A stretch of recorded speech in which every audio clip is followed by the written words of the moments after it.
peuple de Dieu, nous vous aimons tellement que nous ne pensons qu'à vous pour la continuité de nos émissions. Encore une fois de plus, nous sommes revenus pour la 5e émission. Comme je vous avais promis que nous ne sommes pas pressés, surtout que nous avons maintenant notre nouvelle chaîne à nous, DLTV. Nous sommes là pour partager avec vous le peu de la grâce que Dieu nous a accordée. Je crois que vous avez été bénis. Si les choses ne sont pas tellement claires, écrivez-nous. Nous sommes là pour vous. Nous voulons aussi vos commentaires. Ça nous permettrait de voir comment les gens reçoivent la chose. Parce que les choses que nous disons, ce sont des choses qui, jusque-là, n'ont pas vraiment été encore beaucoup dites, parce que nous ne faisons que vous dire ce que Branham a dit, et ce sont des choses que beaucoup ont laissées à côté.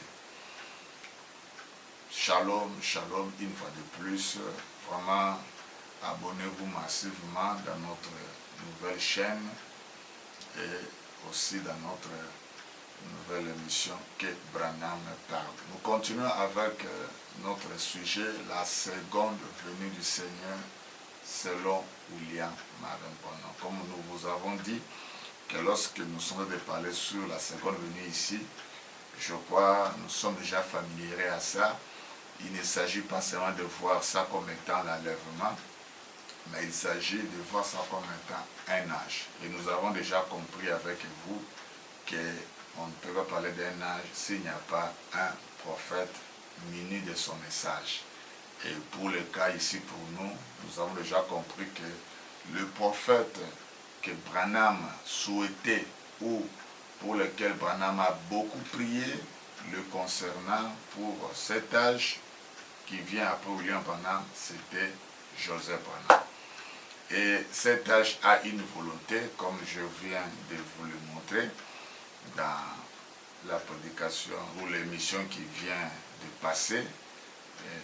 La fois passée, je vous ai fait voir que la volonté parfaite, c'est le prophète qui doit nous montrer cela. Ok?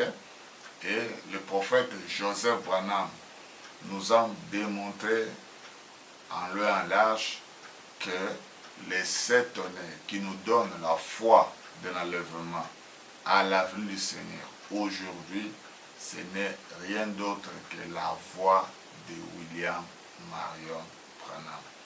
Je crois dans l'émission passée, nous sommes partis depuis le paragraphe 29 de la brèche. Nous avons lu au paragraphe 37, nous avons lu au paragraphe 39 et nous avons lu au paragraphe 39, 40, 41, nous avons lu au paragraphe 55, nous avons lu au paragraphe 57 ainsi que le paragraphe 69 pour vous montrer toujours que nous avons 2 périodes de temps. Et nous avons compris avec vous, selon Frère Branham, il y a 2 choses qui terminent le mystère. Il y a son ministère qui termine le mystère de Dieu. Il y a également son message. Le ministère de Frère Branham termine le mystère pendant que Branham est là lui-même en sonnant de la trompette. Lorsqu'il sonne de la trompette, les sceaux sont brisés, les mystères sont terminés. Mais les gens n'ont pas compris. Il a fallu maintenant qu'après lui, sa voix, son message puisse maintenant terminer le mystère. Donc le mystère de Dieu est parfaitement terminé quand Branham n'est plus là. Et une fois que le mystère terminé, une fois que le sceau brisé est terminé de nouveau après le prophète de Branham, c'est là que l'ange puissant descend. Donc l'ange puissant ne peut pas descendre aussi longtemps le mystère n'est pas encore complètement révélé. Lorsqu'il descend, c'est pour proclamer que la grâce est terminée. C'est pour proclamer qu'il n'y a plus de temps. Ok? Donc, c'est comme ça que les choses doivent être comprises. Alors, nous continuons la même pensée. Je suis pour vous montrer toujours que les messages de Frère Branham n'étaient pas parfaitement compris de son vivant. Frère Branham en parle encore dans un autre sermon. Là, nous sommes maintenant dans les instructions de Gabriel à Daniel. Là, nous allons encore voir quelque chose de très capital. Non, plutôt, dans les 6 buts de la visitation de Gabriel à Daniel. Je suis au paragraphe 106.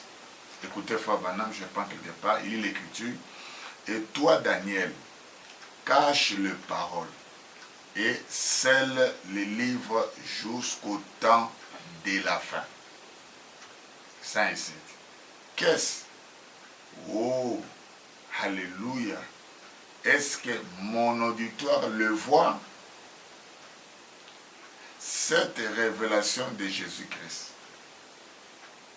et de sa puissance, de sa venue, du temps de la fin, elle a été scellée jusqu'à maintenant. Vous voyez, quand Branham parlait, cette révélation était scellée jusqu'au temps où Branham était là. Je reprends. Oh, alléluia. Est-ce que mon auditoire le voit?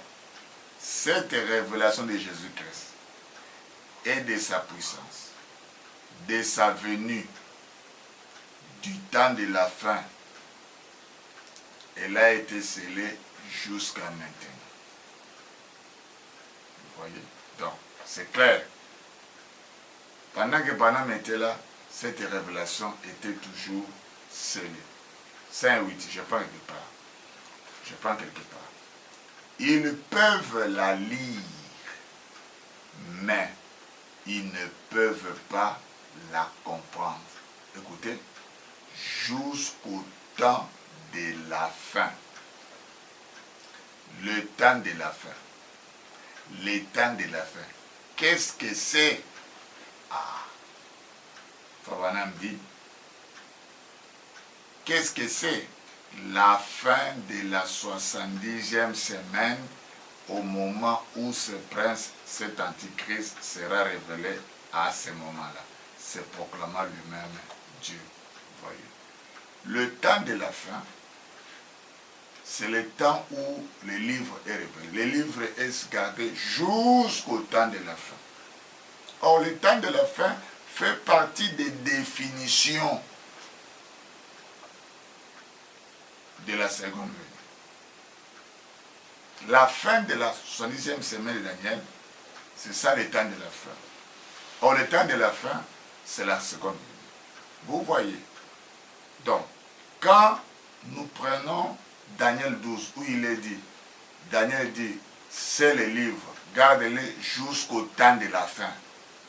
Jusqu'au temps de la fin ici, c'est jusqu'au temps où Branham n'est plus. Parce que Branham, je viens de vous lire ici, il dit lui-même que cette révélation de Jésus-Christ et de sa puissance, de sa venue, du temps de la fin, elle a été scellée jusqu'à maintenant. Jusqu'au temps où Branham était là, cette révélation était bel et bien cachée. Vous voyez? Je prends une autre citation du prophète. Prenez encore une autre citation du prophète Branham. Je prends la brèche. Écoutez. Paragraphe 70. Un sceau signifie maintenant. Ces mots-là, je les ai trouvés dans le dictionnaire. Un sceau signifie une œuvre terminée. Et quand le 7e sceau est brisé, le mystère de Dieu qui est scellé dans ces sceaux mystérieux est mené à terme, jusqu'au jour où ce sceau est brisé, et alors ce qui est là à l'intérieur est révélé. Vous voyez? Donc, c'est au 7e sceau que le livre est parfaitement révélé. Or, au 7e sceau, ce n'est rien d'autre qu'à la venue du Seigneur. C'est ça que Frère Branham précise ici dans le 7e sceau lui-même. Lisons dans le 7e sceau. Vous allez voir que c'est tellement clair dans le 7e sceau lui-même. 7e sceau. Ok. 231. Écoutons Frère Branham. Nous devons nous rappeler que ce 7e sceau, c'est la fin du temps, de toutes choses.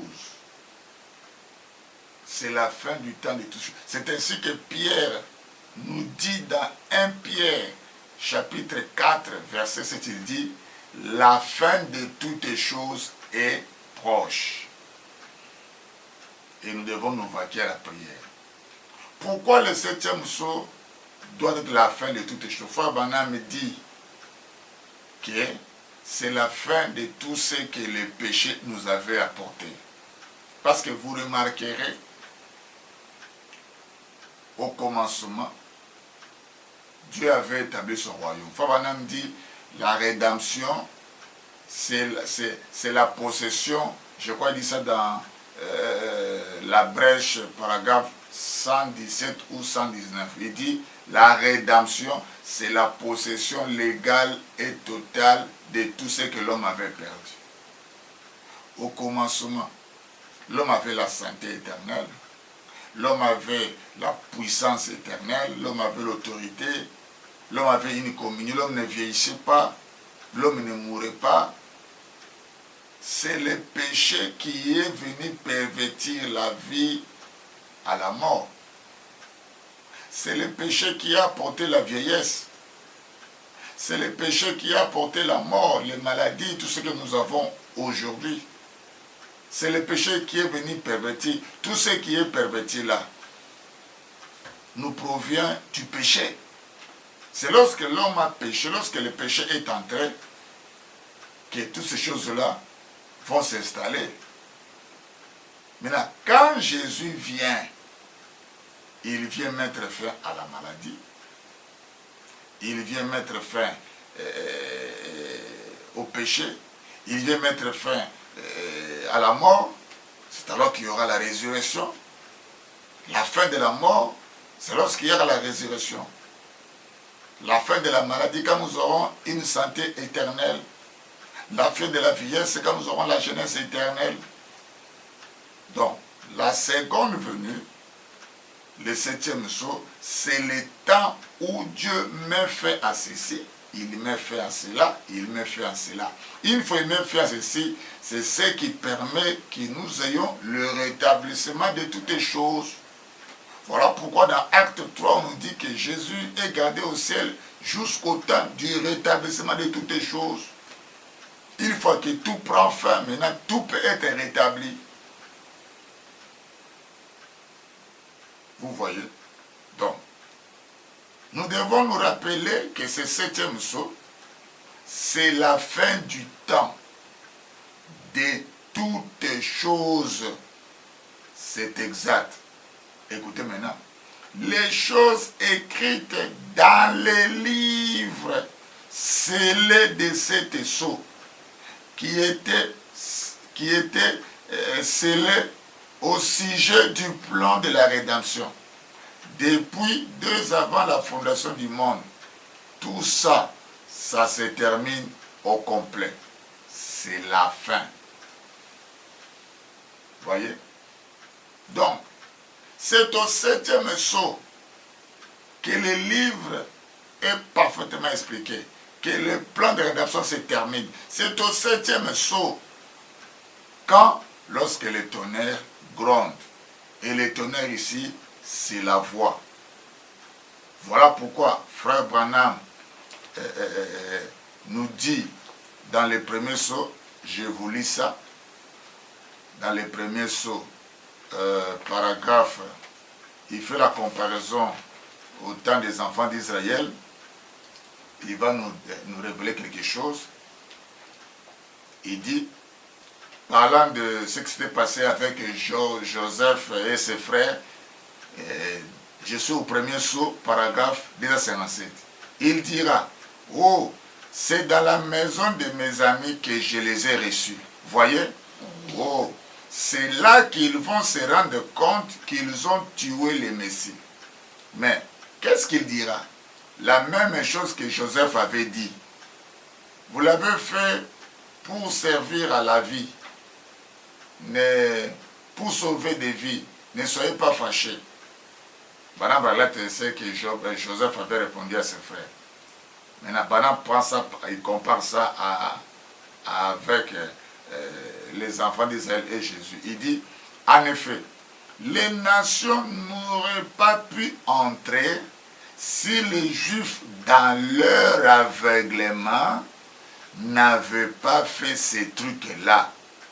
Alors, il a sauvé la vie de l'Église par les choses que les Juifs ont faites. Alors, voilà. C'est pour cette raison qu'aujourd'hui, ils ne peuvent pas comprendre ceci. Écoutez, Fabana, ce n'est pas encore l'heure. À l'instant où nous parlons ici, les Juifs sont aveuglés. Vous pouvez expliquer aux Juifs, comme ce n'est pas le temps pour eux de comprendre, les Juifs non plus ne comprendront. C'est Dieu qui les a aveuglés pour permettre à nous, les nations, d'y entrer. Et Fabana me dit, comme pour que les nations soient sauvées, il a fallu que Dieu aveugle ceux des nations. Et pour que ceux des Juifs entrent, Dieu va de nouveau aveugler les gens des nations. C'est vice-versa. Pour sauver les gens des nations, Dieu a aveuglé les Juifs. Maintenant, pour sauver les Juifs, Dieu doit aveugler les gens des nations. Voilà pourquoi, dans l'âge de la Odyssée, ils sont aveugles. C'est pour montrer que c'est le temps pour permettre l'évangile de retourner chez les Juifs. Banam continue.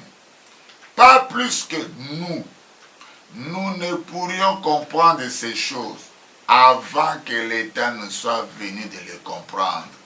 Oh là là, les 7 tonnerres de l'Apocalypse, puisse-t-il montrer à l'épouse à se préparer pour la grande foi de l'enlèvement? Vous voyez? Pendant dans le présent, il dit, pas plus que nous ne pourrions comprendre ces choses avant que l'État ne soit venu de les comprendre. Donc, ça montre encore que du vivant de Frère Branham, les gens ne pouvaient pas comprendre ce qu'il prêchait.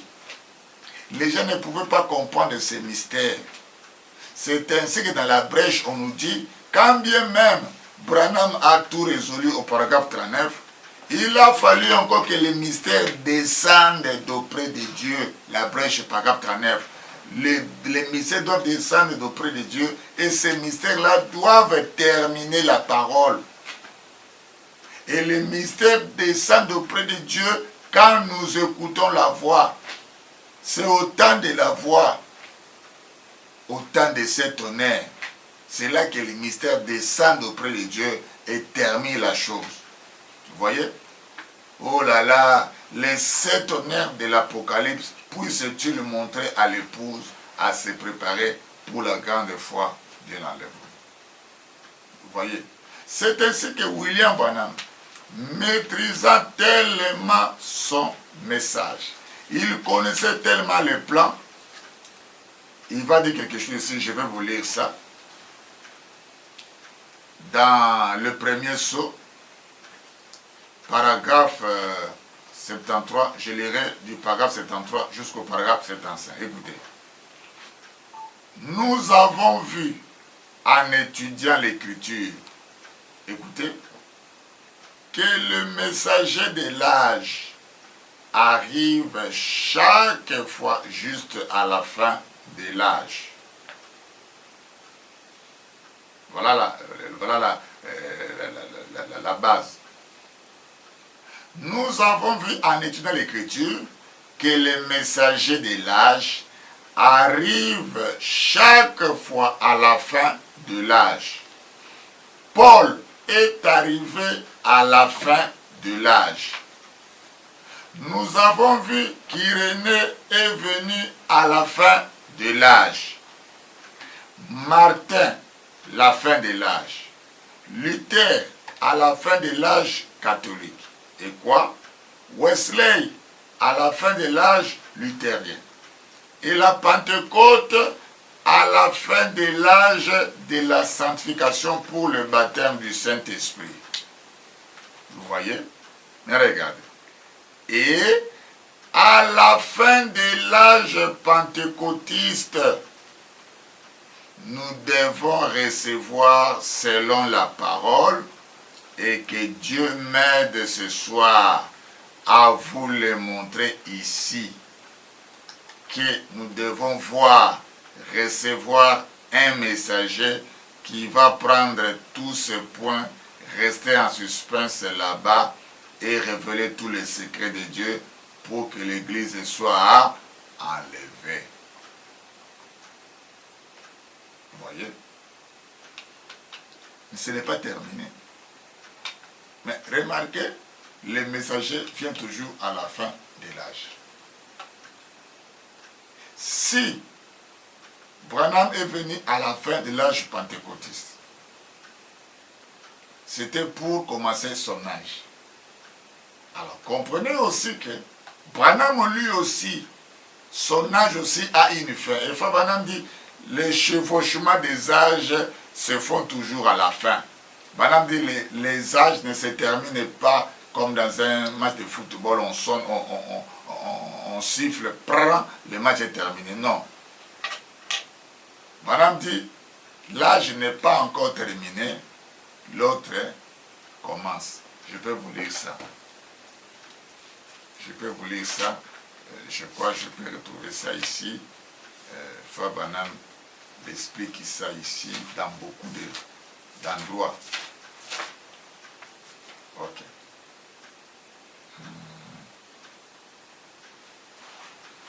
Il dit, je prends par exemple dans le 3e sceau, paragraphe 23, Branham dit ceci. En effet, comme ça a été le cas pour les âges de l'Église, eh bien, nous essayons de reprendre le contexte, de montrer les chevauchements, pour que vous puissiez, en effet, les âges sont comme ça dans l'Écriture. L'un chevauche l'autre comme ça. C'est comme monter à une échelle et monter une marche. C'est comme monter à une échelle et monter une marche plutôt. L'une descend vers l'autre et revient par derrière, comme ça, alors qu'on monte une marche. Vous voyez? Dans la prédication 70e semaine dernière, Branham nous dit au paragraphe 144, je prends quelque part, l'âge de l'autre s'est prolongé dans le suivant.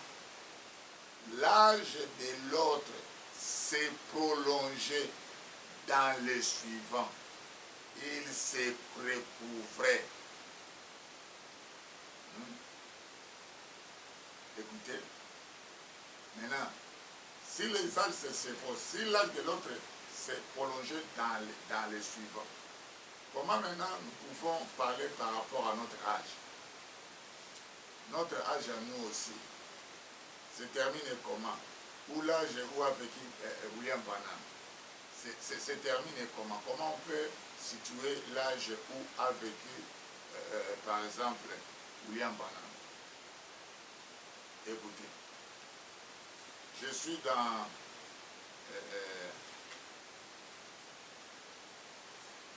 les 10 vierges, paragraphe 318. Est-ce que notre âge à nous aussi, ou l'âge où a vécu William Branham, s'arrêter avec Branham ou ça pouvait continuer? Écoutez. 318. Les 10 vierges. Eh bien, il viendra un temps où la première chose, vous savez, l'Église commencera simplement à se refroidir. Combien parmi vous donc parmi vous ont donc remarqué ce refroidissement de l'Église ces quelques dernières années, c'est sûr. Où va-t-elle? Dans la Odyssée. La fin de l'âge de l'Église de la Odyssée chevauche avec l'éternité sur laquelle elle débouche enfin. Vous voyez? Je prends la commande puis je vaincre. Prêchez le 25, 8, 63, 44. Nous connaissons l'âge dans lequel nous vivons. Kabana parlait. Il dit, nous connaissons l'âge dans lequel nous vivons. C'est le plus glorieux de tous. L'âge de la Odyssée est l'âge le plus glorieux parce que c'est l'âge où le temps arrivera à sa fin et où commencera l'éternité. Le temps me manquerait, Fobanam appelle ça l'âge zéro dans le compte à rebours. C'est ainsi que Fobanam dit, après le 7e ange, Fabanam dit, et puis il va y avoir sept tonnerres mystérieux qui ne sont pas écrits du tout. Le 7 tonnerres vient après William Branham. Et ici, nous sommes dans un autre âge qui se chevauche avec l'âge de William Branham qui est là aussi. Et Fabanam dit, c'est l'éternité comme je viens de vous lire ici.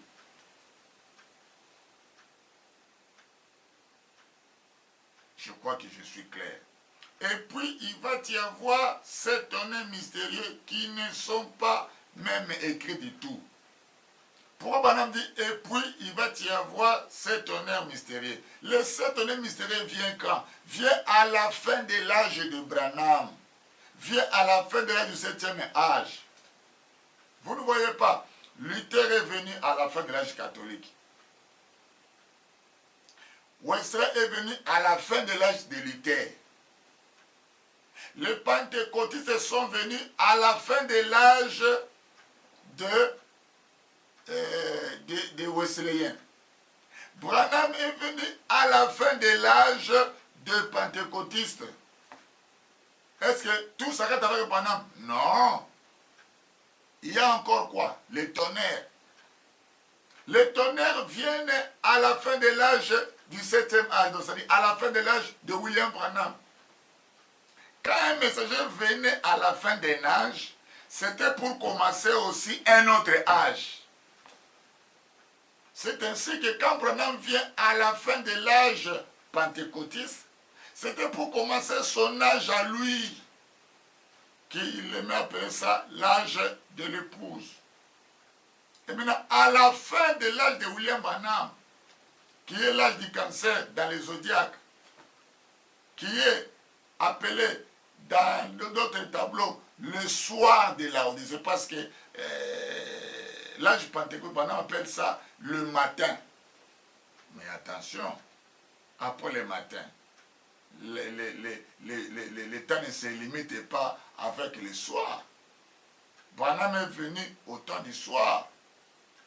Remarquez, l'agneau était immolé au temps du soir.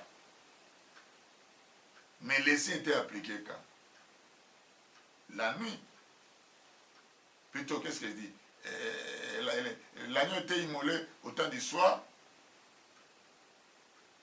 Et l'ange exterminateur était venu quand? C'est la nuit. C'est à la nuit que l'ange exterminateur pouvait venir. Donc, vous voyez que il ne faut pas limiter les choses avec le soir. Il faut comprendre qu'après le soir, nous avons la nuit. Et le départ s'est fait quand? Le matin. Le type du départ. Vous voyez? Donc, le 7 tonnerres doit venir après le temps de William Branham. Voilà. Et puis, il va y avoir ces tonnerres mystérieux qui ne sont pas, qui ne sont même pas écrits du tout, c'est vrai. Et je crois que par ces 7 tonnerres, ils seront révélés dans les derniers jours afin de rassembler l'épouse pour la foi de l'enlèvement. Donc, c'est ainsi que notre frère Joseph Branham, comme étant le messager, comme étant le prophète de l'âge qui vient après William Branham, une fois qu'il va entrer en scène, une fois qu'il comprendra que c'est le temps de servir Dieu, la première des choses qu'il va faire, il va récupérer PPE, parole parlée par enregistrement, et c'est là qu'il va fonder maintenant Verger. Quand il fonde Verger, il dit son fardeau, son souci était de motiver les gens à écouter la voix. C'est ainsi que vous allez voir plus tard, il va faire une tournée, il va créer une tournée intitulée Tournée saisir la vision. Pourquoi? Parce que Dieu, à travers le prophète Branham, nous avait déjà dit que maintenant, les choses que je vous apporte, les gens ne vont pas les saisir. Mais un jour, les gens vont comprendre cela. Un jour, c'est quand? Après lui. Un jour, c'est quand? Dans un autre âge. Un jour, c'est quand?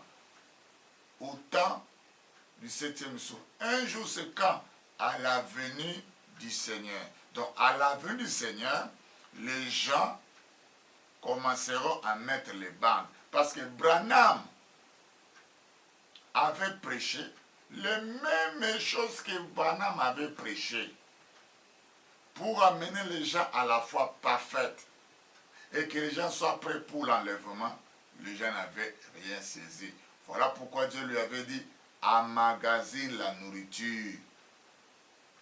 Et comme Joseph accomplissait la première partie de l'emmagasinage, il va emmagasiner.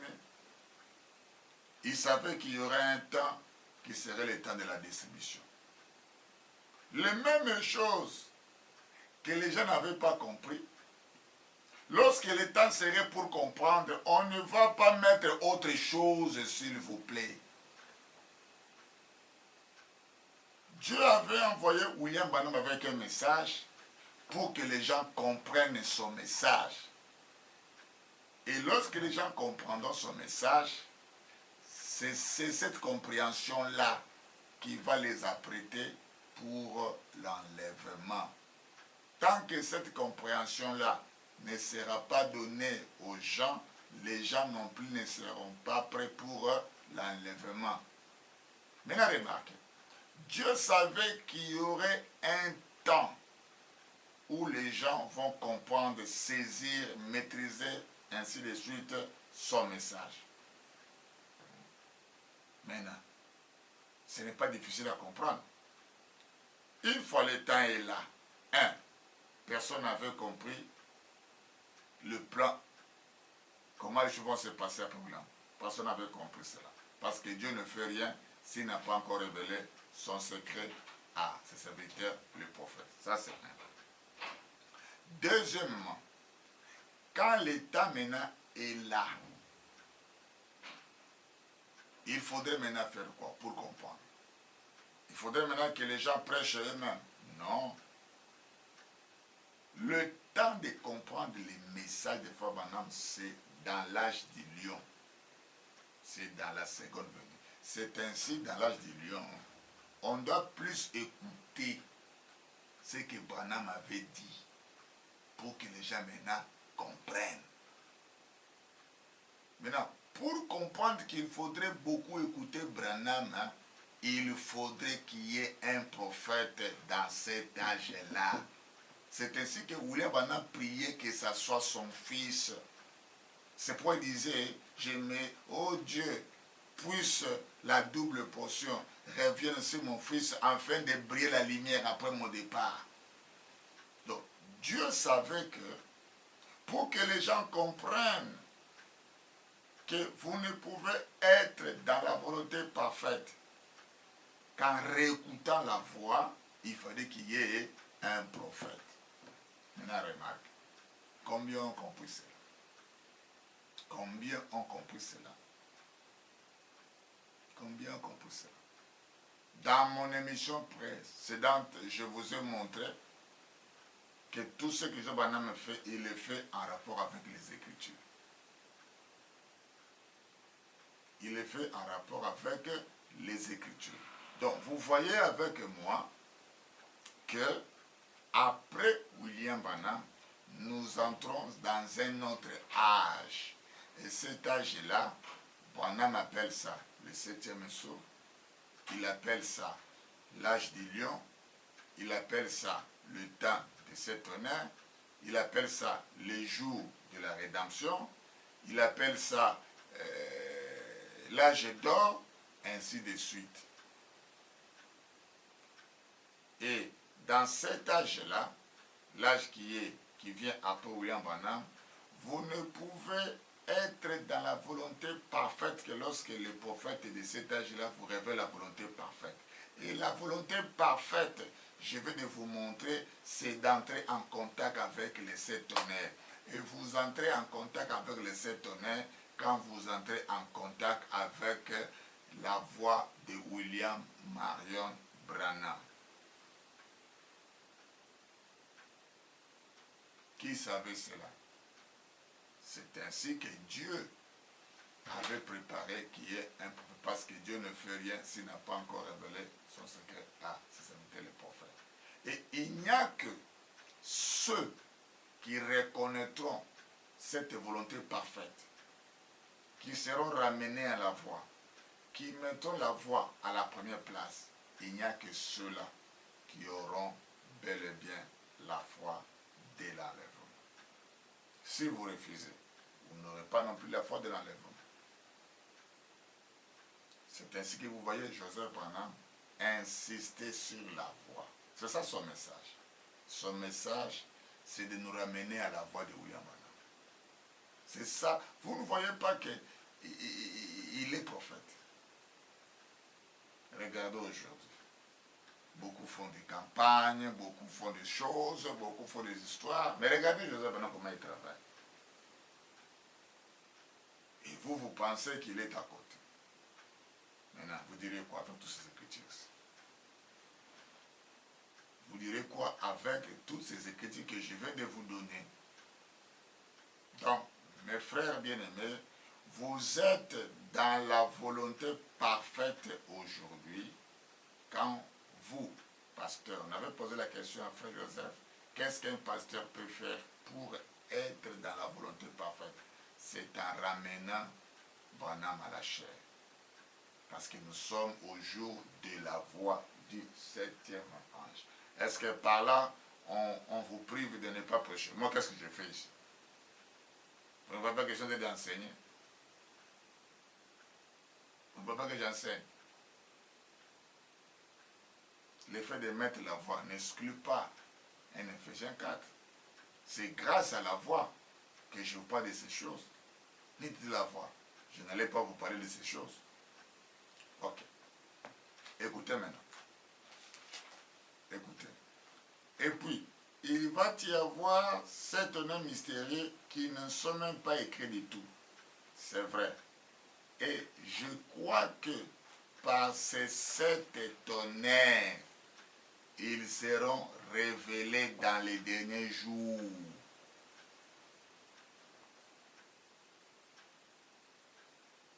Le message de Frère Branham sont compris quand on met la voix. Quand on met la voix, alors on peut comprendre. Quand on ne met pas la voix, on ne comprend pas. C'est pour lever, il était dit, c'est le livre jusqu'au temps de la fin. On n'a pas dit jusqu'au temps du 7e âge. Non, non, non. Jusqu'au temps de la fin. Parce que le temps de la fin, c'est le temps qui vient après celui où Branham a vécu ici-bas. C'est ce que lui-même, je viens de vous lire, lui-même pouvait dire que ce livre est scellé jusqu'à maintenant. Parce qu'il était dit jusqu'au temps de la fin. Et Branham vient juste avant le temps de la fin. Je vous ai les citations. ils seront révélés dans les derniers jours, écoutez, afin de rassembler l'épouse. Vous ne voyez pas que les 7 honneurs sont révélés aujourd'hui pour rassembler l'épouse. Vous ne voyez pas que Joseph Branham nous révèle qu'on doit se rassembler autour de la voie. Qui nous a révélé qu'on doit se rassembler autour de la voie? C'est ça le mystère de sa venue. À la venue du Seigneur, c'est la révélation, c'est l'unité. Parce que Jésus avait prié, Père, je veux que ceux que tu m'as donnés soient un, comme toi et moi nous sommes un. Et Frère Branham me dit, le but de Dieu est que nous tous, nous soyons unis. C'est ainsi que Branham avait prêché, unis sous une seule tête. Frère Branham dit, le but du message est atteint quand nous sommes unis. Nous ne serons pas unis par nos doctrines. Nous serons unis par une seule tête, la parole. Et la parole qui nous unit ici, c'est la bande. C'est la bande qui nous unit. Et c'est ça le mystère de sa venue. Maintenant, dites-moi, qu'est-ce qui peut nous mettre ensemble si ce n'est la parole? Attends, je vous lis ça. Je vous lis ça. Écoutez. Dans l'adoption, partie 5, page 156, il faut banaliser sur le paragraphe 16. Il dit, il lisait l'écriture, nous faisant connaître les mystères de sa volonté. Banaliser ici. Les mystères de sa volonté. Il dit, vous vous rappelez, comme nous sommes appelés là-dessus, combien étaient ici ce matin? Montrez-vous. Nous avons insisté tout particulièrement là-dessus. Les mystères de sa volonté. Donc, ce n'est pas qu'une petite chose. Là, c'est un mystère. La volonté de Dieu est un mystère. Et chacun doit rechercher la volonté de Dieu pour lui-même ou pour elle-même. Les mystères de Dieu.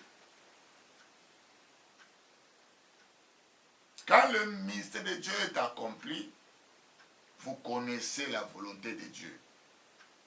Quand le mystère de Dieu est accompli, vous savez ce que Dieu veut que vous le fassiez. Je continue. Il lit l'écriture, au paragraphe 18, il dit, je prends quelque part, les mystères, comme c'est mystérieux, et les Écritures m'ont ramené dans l'Ancien Testament. Ensuite, elles m'ont ramené dans le Nouveau Testament. L'enchaînement se faisant pour connaître les mystères de sa venue. Écoutez, les mystères de sa volonté, les mystères d'être assis ensemble. Oh là là! Et ici, Frère Branham me dit que, et je crois que par ces 7 étonnés, ils seront révélés dans les derniers jours afin de rassembler l'épouse pour la foi de l'enlèvement. Le mystère de sa venue, c'est le mystère d'être assis ensemble dans la présence de Dieu.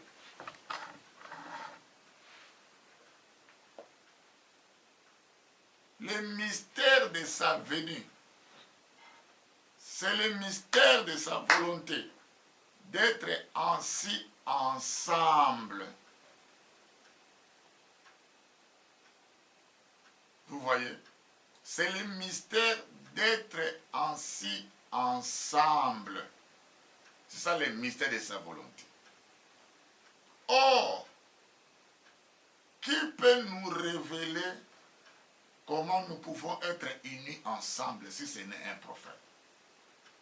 Vous ne voyez pas qu'il n'y a qu'une seule personne aujourd'hui qui nous révèle comment nous pouvons être assis ensemble. Lorsqu'il nous montre que nous ne pouvons être assis ensemble qu'en écoutant sa voix. C'est ainsi qu'il nous demande, il y a tout un titre que lui appelle ça maintenant, les aigles se réunissent, les aigles s'assemblent. Les aigles s'assemblent sous une seule tête, la parole, la voix. Vous ne voyez pas qu'il comprend mieux. Le 7e saut, paragraphe